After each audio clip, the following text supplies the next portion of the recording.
अब हमने paper discuss करने का टेक्निक आपको दे दी थी। अब इस पेपर को थोड़ा सा डिस्कस करते भी हैं।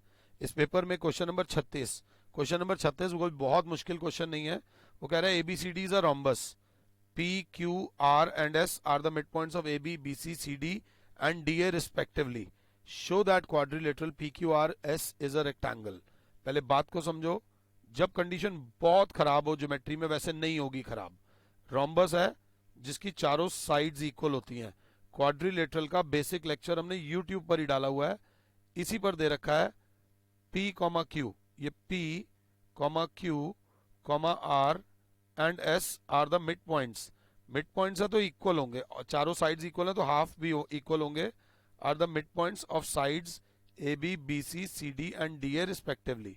Show that ABCD is a rectangle. वो भी अभी करेंगे। सबसे पहले मुझे आपसे जो चाहिए होता है वो चाहिए होता है given.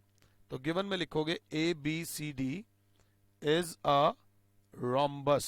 ABCD is a rhombus in which, ध्यान से, in which P, Q, R and S are the midpoints of AB, BC, CD and DA respectively.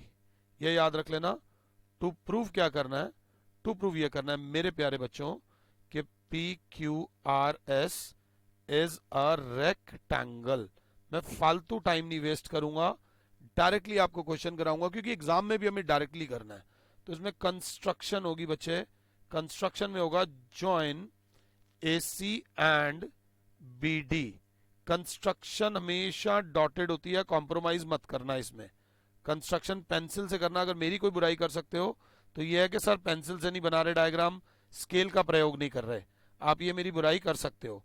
Join AC and BD। और एक और जो बहुत अच्छा बच्चा होगा, जो बहुत तगड़ा बच्चा होगा, जिसकी पोजीशन अच्छी होगी, वो ना यहाँ पर एक 90 डिग्री का एंगल बना देगा। 90 डिग्री का एंगल खुद से बना देगा, क्योंकि diagonals of a rhombus bisect each other eight 90 degree. ये याद रख लेना, diagonals of a rhombus bisect each other eight 90 degree. अब सॉल्यूशन में इन ट्राइंगल ABD। देखो मैं पेपर तो भले डिस्कस करा दूं, बट अंदर से तो मैं टीचर हूं ना, मुझे पेपर का आंसर नहीं निकालना, मुझे आपको समझाना है। इन ट्राइंगल ABD, क्लास अगर साथ है, P and S are the mid points of AB and AD respectively. ये एक लाइन फालतू लग गई है,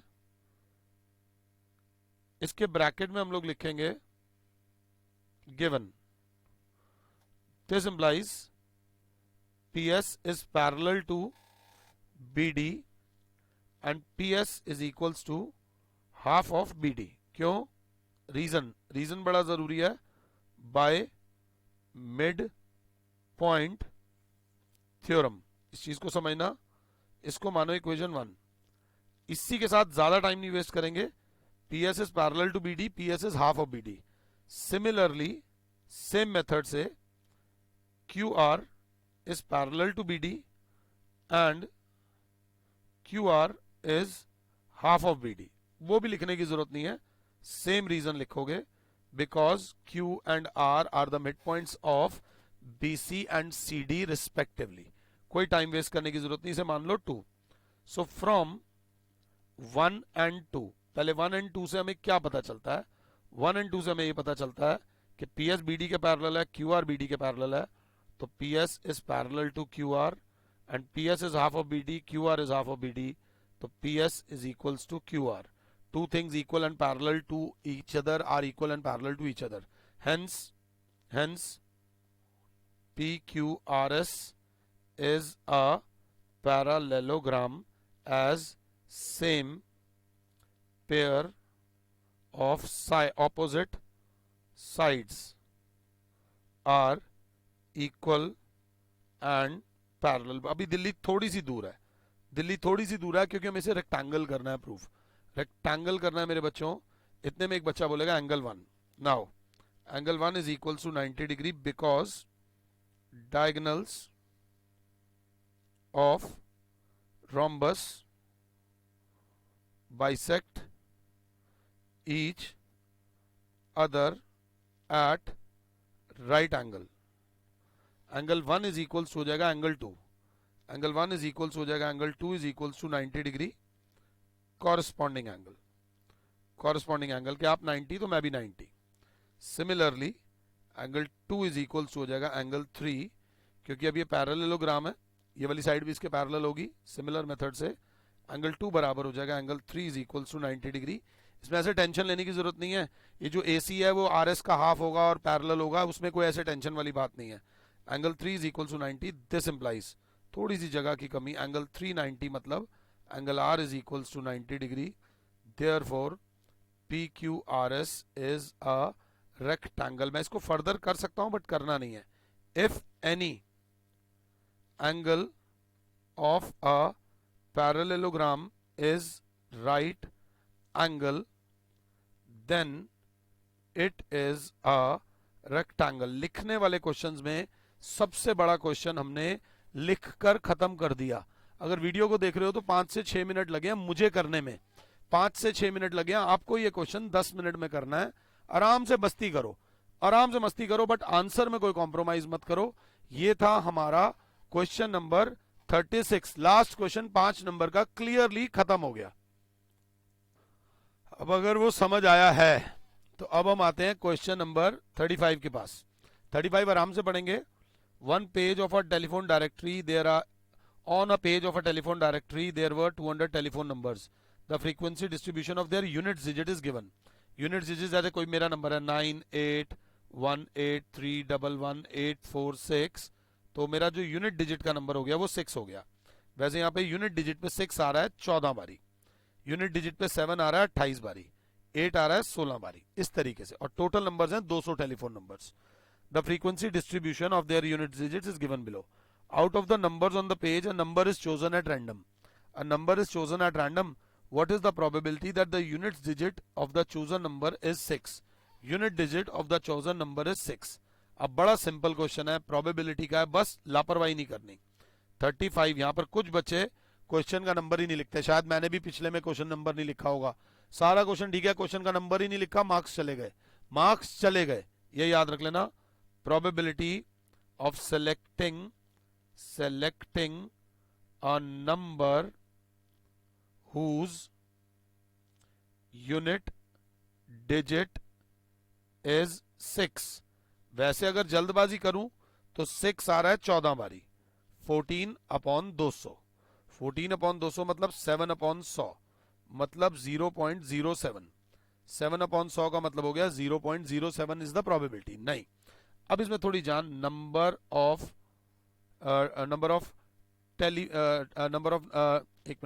एक मिनट लिख देते हैं। Total phones with unit digit 7 upon total numbers. Total numbers, अगर ये 2 लाइन लिख दोगे तो टीचर विल बी इम्प्रेस्ड। यहां पर है कि यूनिट डिजिट पे 6 जिसके आ रहा है वो नंबर अपॉन टोटल नंबर। अगर ये लाइन लिख दोगे तो आपका क्वेश्चन का आपका जो आंसर है वो बहुत बेहतरीन हो जाएगा। फर्स्ट पार्ट था। Second part, probability a non zero multiple of 3। Multiple of 3 वाले कौन कौन से होंगे? मेरे पास हाइलाइटर है, मल्टीपल ऑफ 3 वाले हो जाएंगे 3 22 बार आ रहा है, 6 14 बार आ रहा है और 9 20 बार आ रहा है। इस बार तीनों की बात हुई है, तो अगर अच्छे हो तो यहां लिखना total telephone numbers with unit digit a multiple of 3 upon total telephone numbers. आलस हो सकता है कि ना करूं। अब इसमें 22 plus 14 plus 20, 22 plus 14 plus 20 is equals to 58 आ रहा है। 22 प्लस 14 56 आना चाहिए। 36 हमारा कैलकुलेटर भी नकली हो गया है। तो 56 अपॉन टोटल नंबर है 200, 28/100, चाहो तो 0.28 लिख सकते हो टोटल। थर्ड पार्ट बोल रहा है a non zero even number, probability of a non zero even number की बात अगर हो रही है, नॉन जीरो इवन नंबर में ध्यान देना, हमारे पास हाइलाइटर है, नॉन जीरो इवन नंबर 2, 4, 6 भी आएगा और 8 भी आएगा, इन सब का टोटल कर देना, total telephone numbers with non zero upon divided by total number. अगर ध्यान से देखें तो अब मैं थोड़ा सा डायरेक्ट जाऊंगा, बट आप लिखना यहाँ telephone numbers with non zero even numbers and total number of telephones. तो यहाँ पर आ जाएगा 22 और 20, 42 और 14 भी आएगा, 46, 56 के बाद 62, 72, अगर मैं गलत नहीं हूं तो 72/200, तो 36/100, 0.36 डेसिमल में आराम से निकल रहा है, इसलिए निकाल रहा हूं। और लास्ट पार्ट जो है an odd number, probability of odd number, तो total telephone numbers with odd numbers, odd number वाले हो जाएंगे 26 प्लस 3, 5, 7 और 9, तो 26 प्लस 22, ये 26 plus 22 plus 10 plus 28 plus 20, odd numbers बोला 1, 3, 5, 7, 9, बिल्कुल सही। 8 और 2 10 और 6 16 का 6 एक हासिल, 3 और 2 5 और 1 6 और 2 8 और 2 10, 106। तो 106/200 गिव्स यू, अगर क्लास 7 है तो 53/100, दैट इज 0.53 मोबाइल नंबर्स ऐसे हैं जिनका यूनिट डिजिट जो है वो ऑड नंबर है। इसको आराम से आप लोग कर सकते हो। अब पढ़ते हैं 34th वाला। 34th का पहले मैं और वाला पढ़ूंगा। Draw the graph of the equation given below, also find the coordinates where the graph cuts the coordinate axis. ये बहुत स्टैंडर्ड क्वेश्चन है, बहुत इंपॉर्टेंट क्वेश्चन है, 9th में नहीं आएगा तो 10th में आ जाएगा। ग्राफ बनाना है 3x plus 3y plus 6 is equals to 0। Maths में एक बात हमेशा याद रख लेना, कॉमन लेने का मौका मत छोड़ना। 3 कॉमन आ रहा है, अंदर बचा x plus y plus 2 is equals to 0, ये 3 इधर मल्टीप्लाई हो रहा है, x plus y plus 2 is equals to 0 upon 3, 0 upon anything is 0, x plus y plus 2। अगर आपने कॉन्फिडेंस से इस क्वेश्चन का सामना किया हो तो हमें ग्राफ इस इक्वेशन का नहीं बनाना, हमें ग्राफ इस इक्वेशन का बनाना है जिसको सिंप्लीफाई कर दिया है। ग्राफ बनाने के लिए अगर क्लास 7 है तो क्लास बोलेगी ऐसे डब्बा बनेगा। 9th क्लास के बच्चों से मैं बोलूंगा कम से कम 3 वैल्यूज जरूर लेना, x, y, और अगर बहुत अच्छे हो तो नीचे वाले डब्बे में x, y ले लेना। नीचे वाले डब्बे में x की वैल्यू कुछ भी ले लो, 1 ले लो, 2 ले लो, 3 ले लो, क्योंकि सिंपल है। अगर x की वैल्यू 1 लेते हो तो 1 plus y plus 2 is equals to 0, 3 plus y is equals to 0, तो y की वैल्यू आ गई -3, -3 तो 1, -3 बन गया। अगर 2 लेते हो, x की वैल्यू 2 लो तो 2 plus y plus 4 plus 2 is equals to 0, y plus 4 is equals to 0, y is equals to -4, y की वैल्यू आ गई -4, 2, -4। फिर x की वैल्यू आप लो 3, तो 3 plus y plus 2 is equals to 0, तो y plus 5 is equals to 0, y is equals to -5, y की value आ गई -5। जरूरी नहीं है तीनों वैल्यूज माइनस में आए, बट चलो अब जो वैल्यूज ले ली। अब आप अपना ग्राफ बनाओ, खुद से ग्राफ बनाओ, ऐसे ग्राफ बनेगा। अभी मैं फ्री हैंड से चल रहा हूँ, x, x dash, y dash, y, o। यहाँ मेरी बुराई कर सकते हो कि सर ग्राफ नहीं बना रहे, 1, -3, 1 पे -3 इधर आएगा, ये इधर आएगा, 1, -3, 2, -4, अच्छा जी ये तो और नीचे आ रहा है, 2, -4 और 3, -5, ऐसा ग्राफ बनेगा। इस तरीके से स्ट्रेट लाइन आएगी ये। एंड उन्होंने बोला where the also find the coordinates of the point where the graph cuts the coordinate axis. या तो आप ग्राफ पे देख लेना, या तो आप ग्राफ पे चेक कर लेना, आपको ग्राफ से आइडिया लग जाएगा कोऑर्डिनेट एक्सिस। और अगर नहीं पता चले तो एक बात याद रख लेना, एट एक्स एक्सिस पे y की वैल्यू 0 होती है, और एट y एक्सिस x की वैल्यू 0 होती है। तो जब x एक्सिस को ये कहाँ कट करेगा, y 0 डाल देना, x plus 0 plus 2 is equals to 0, x plus 2 is equals to 0, तो x की वैल्यू आ जाएगी -2, -2 कॉमा 0 पॉइंट आएगा जहां पर ये x एक्सिस को कट करेगा। ये मैं आपको बता रहा हूं। y एक्सिस की अगर वो बात पूछे तो y एक्सिस पे x 0 होता है, x की वैल्यू 0 डाल दोगे तो 0 plus y plus 2 is equals to 0, तो y की वैल्यू आ जाएगी -2, तो 0 कॉमा -2, 0 कॉमा -2 पर ये y एक्सिस को इंटरसेक्ट करेगा। आई होप कि मैं जो बोल रहा हूं वो आपको समझ आ रहा है, क्योंकि मुझे कहीं ना कहीं उस टाइम लिमिट के अंदर ये क्वेश्चन करने हैं। 3 क्वेश्चन मेरे हो गए हैं। आई होप ये वीडियो 30 मिनट की तो नहीं है, आपके पास ये करने के लिए आधा घंटा है, ये पेपर करने के लिए आपके पास आधा घंटा है। तो इसमें मैं बातें भी कर रहा हूँ और वो कर रहा हूँ। ड्रॉ द ग्राफ 34 का ऊपर वाला of the equation given below, also find the coordinates of the point where the graph cuts coordinate axis. Exactly same है, -x plus 4y is equals to 8 है। उन्होंने बोला -x plus 4y is equals to 8। मैं हमेशा एक बात बोलता हूं, सुंदर को अपने पास रखो, बदसूरत को उधर ले जाओ।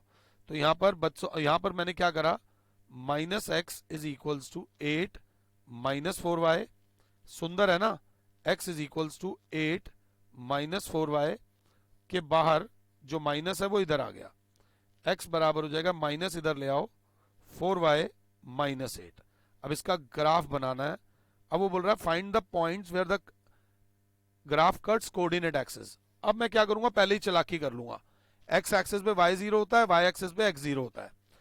यहां पर ये y एक्सिस वाला पॉइंट आ जाएगा और ये वाला पॉइंट आ जाएगा x एक्सिस वाला, अगर मेरी बातें समझ आ रही हैं तो।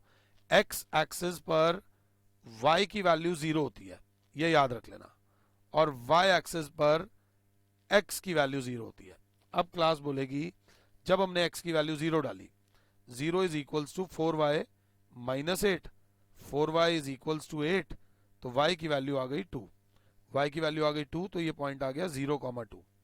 वैसे ही x एक्सिस के लिए y की वैल्यू 0 डालोगे तो x बराबर है 8 माइनस 4 इंटू 0, x की वैल्यू आ जाएगी 8, तो ये पॉइंट आ जाएगा 8,0, तो यहाँ पर आ जाएगा 8,0 और 1। अब कोई भी एक वैल्यू ले लो y की वैल्यू हमने ले ली 1, तो क्लास बोलेगी x is equals to 4 into 1 minus 8, x की वैल्यू 4 माइनस 8, x की वैल्यू -4, तो x की वैल्यू हो गई -4, -4,1। क्लास अगर साथ है तो क्लास बोलेगी 8,0 और 0,2। सो सबसे पहले the graph cuts coordinate axis